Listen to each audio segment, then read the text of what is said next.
Alright science friends, I am back for another video. In this video we're going to start practicing and worrying about balancing redox reactions. So on the board behind me I have a redox reaction that I wrote down, a fairly long and complicated reaction.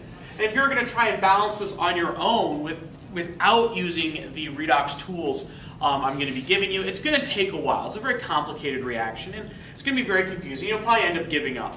However, I'm going to show you a way that seems like a lot of steps, and it is a lot of work in the beginning, but once you get the hang of it, you can get a little bit faster, and it doesn't seem quite as intimidating. In this reaction I'm giving you, it's in an acidic solution, because this is an acid right here, and we have an H2O over here to help me balance out my H's and my O's. Sometimes you'll be getting a redox reaction where they'll just give you the two half reactions, and you'll have to put them together and then balance them. And in that case, you will have to be adding H pluses and H2Os. In this example, in this video, we're just going to work with the equation that's given. So we're not going to worry about putting half reactions together and doing other things. That's a little bit more complex. That'll be for another video. In this video, we're just going to be balancing this redox reaction. We're going to first, we're going to create the net ionic equation from it. Then we're going to identify my two half reactions. Then we're going to balance my two half reactions. Then we're going to put them back into the main equation and balance up your spectator ions. So that's our steps today. We're going to write the net ionic. We're going to find my half reactions. We're going to balance our half reactions.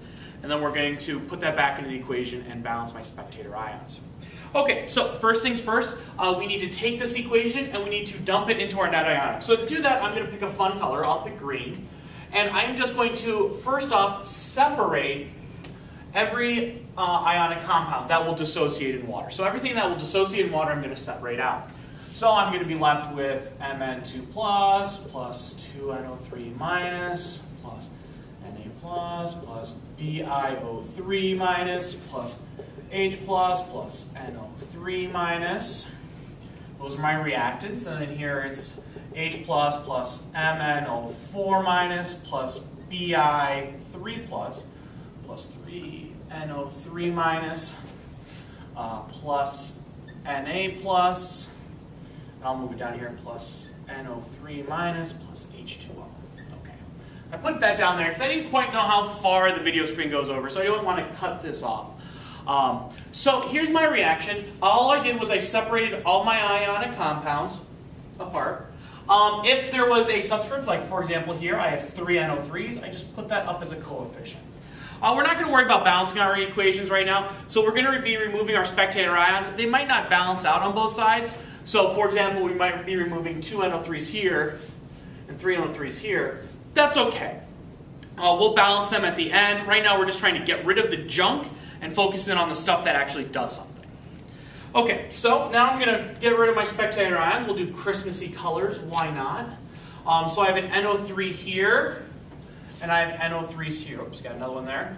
All right, so these NO3s are just spectator ions. They're not doing anything. They're the same before and after. Na plus here, Na plus there, and H plus here, and H plus here. Okay, so I've removed all of my spectator ions. Let me rewrite this as my net ionic equation. So with all of my spectator ions removed, it's Mn2 plus BiO3 minus yields MnO4 minus plus Bi3 plus. Okay, oh sorry, plus H2O. So I've just removed my spectator ions and I've condensed it down, and this is everything that I'm left with. Okay, so that's my net ionic equation with everything removed. Next up, I need to assign oxidation numbers. Now, at this point, you should hopefully already know the rules to assign oxidation numbers. You hopefully have done some. So I'm not going to go step by step. I'm going to go a little quickly to assign and give the oxidation numbers to my compounds, or to my atoms, I should say. If you don't know how to do that, that's fine, but that's maybe not for this video. Excuse me. So here I have an oxidation number of +2. This is -2, which makes this -6, which means Bi has to be +5, because 5 minus 6 is -1, so it has to equal my charge. This is -2, which makes this -8, which means that this has to be +7, in order because 7 minus 8 is negative 1. Bi has a 3 charge, so that's got to be plus 3. H2O is obviously 0. There you go. Negative 1 and, oops, sorry, positive 1 and negative 2. All right. So I've gone through, let me erase these guys. These will just help me identify exactly what the other ones are. Okay, so here are my oxidation numbers. It's going to be kind of quickly and easily to see that we notice Mn goes from a 2 to a 7. So if my number goes up, that's oxidation. My number goes up, that's oxidation. So I know my oxidized element is Mn. And then it's easy to see that Bi goes from 5 to 3. So it's being reduced. My number's going down, my number's reduced, so my atom is reduced. So my reduction one is BiO3. Okay, so we remember that acronym LEO says GR. LEO says GR, so loss of electrons is oxidation. So in my oxidized compound, I am losing electrons. That means that electrons will be produced.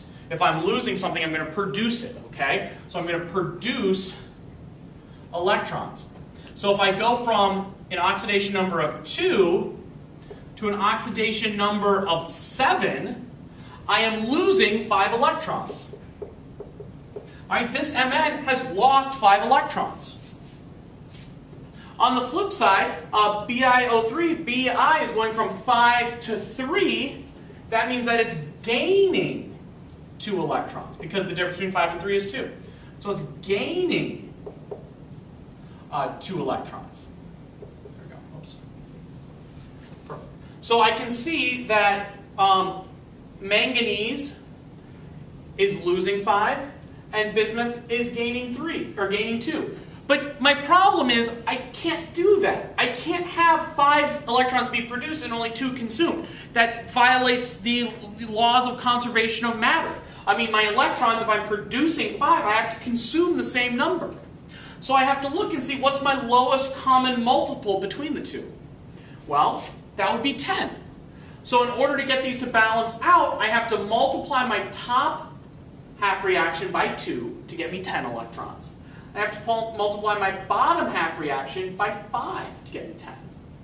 So I'm going to take these, I'm going to multiply these by this factor and put them back together. So this whole top half was finding the net ionic and pulling out my half reactions. Now I'm going to balance them and put them back together. So I take them apart, I balance them, I put them back. So 2 times 1 is 2 Mn. 5 times 1 is 5, plus 5 BiO3s, plus 2 times 5 is 10, plus 10 electrons, is going to yield 2 times M1 is 2 MnO4s, 10 electrons, and 5 bismuths.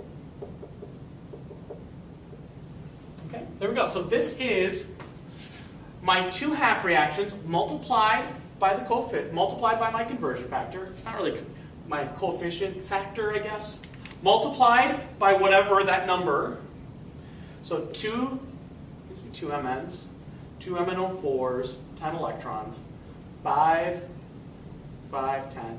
So I multiplied everything together. So this is balanced, my balanced 2 half reactions. I now need to take this and turn this back and balance my overall reaction. So I've taken it apart. I've identified it being oxidized or reduced. I figured out how to balance the electrons and how to balance everything in this portion. I now need to put it back into my overall equation and balance off my spectator ions. So we're almost actually done. So to do this, I'm going to switch back to green because why not? It's fun. And now here, notice I have 2 Mn2 pluses. So that means I'm going to have to put a 2 here to give me 2 Mn2 pluses. So it's going to be 2 MnNO3 2s. Okay. I need 5 BiO3s, so I'm going to have to put a 5 here, plus 5 Na BiO3s. Okay. This fell out of my half reaction or fell out of my net ionic, so I'm just going to leave that as HNO3. I'm going to put some number there eventually, but I don't know what it is. Okay. MnO4, I've got 2, so it's going to be 2 HMNO4s. Oops. Go. All right, Bi3 pluses, I'm going to have 5 of them, so plus 5 BiNO3 threes.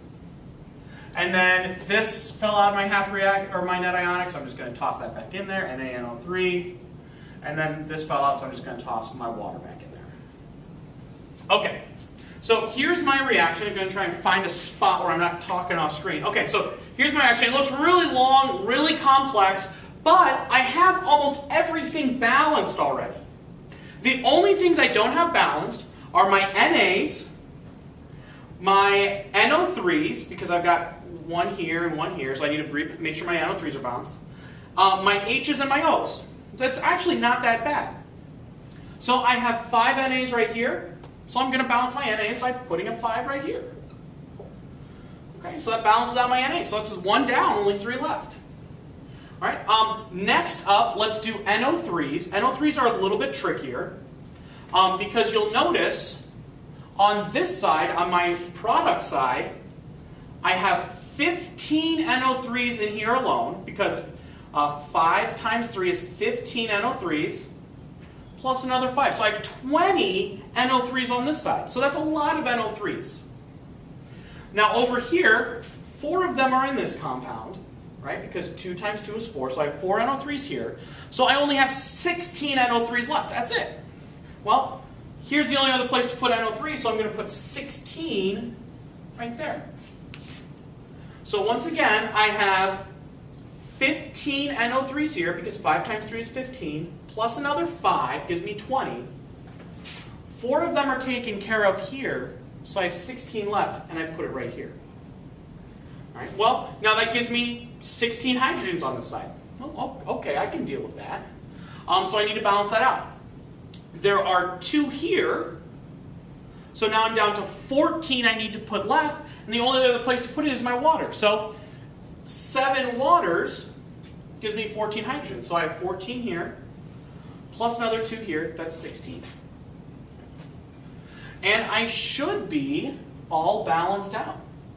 Ignoring the NO3s, I have 15 O's, all right, and I should have 8 plus another 7 is 15.